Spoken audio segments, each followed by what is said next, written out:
Imagine waking up covered in blood, with no memory of what happened. You look down at your hands trembling, stained red, and realize you've done something unthinkable, but you weren't awake.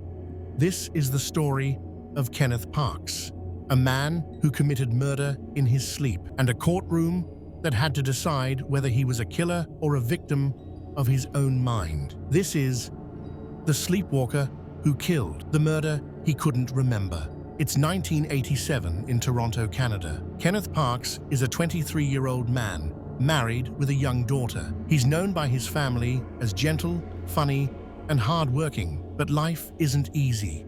He's struggling. A gambling addiction has drained his savings.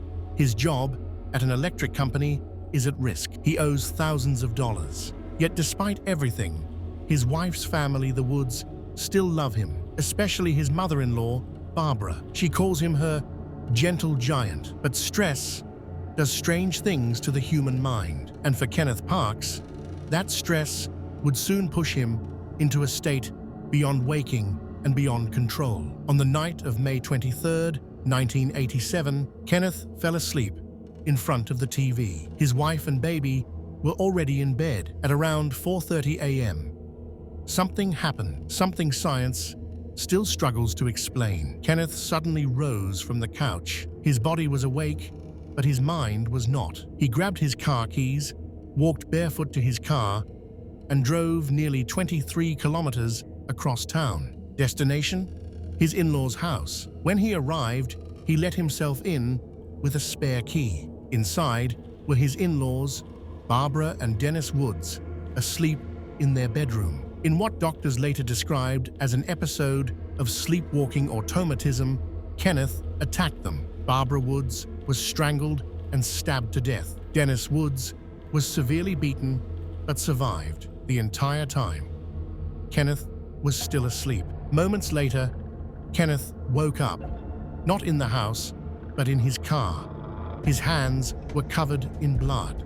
His chest was tight. He drove dazed to a nearby police station, walked in, and said calmly, "I think I've killed 2 people." Police were stunned.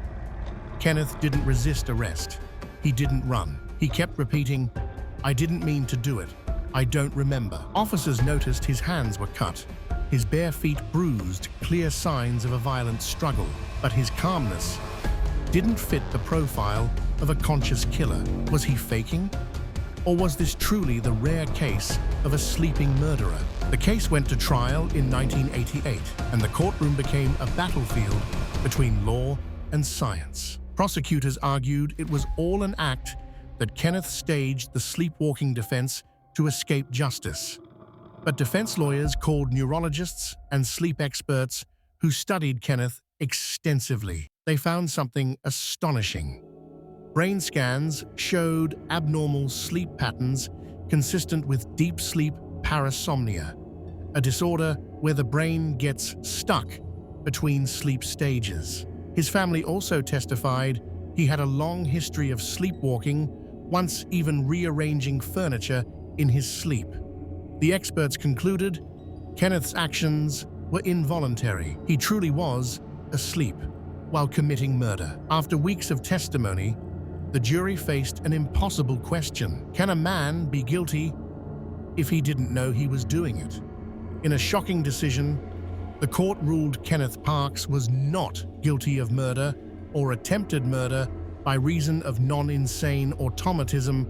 He walked free.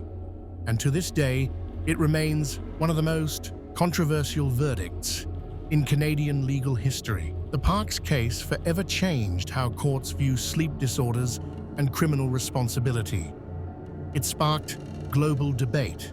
Should someone be held accountable for crimes committed while unconscious? Kenneth reportedly rebuilt his life quietly. He never reoffended, and he continued to live under medical supervision.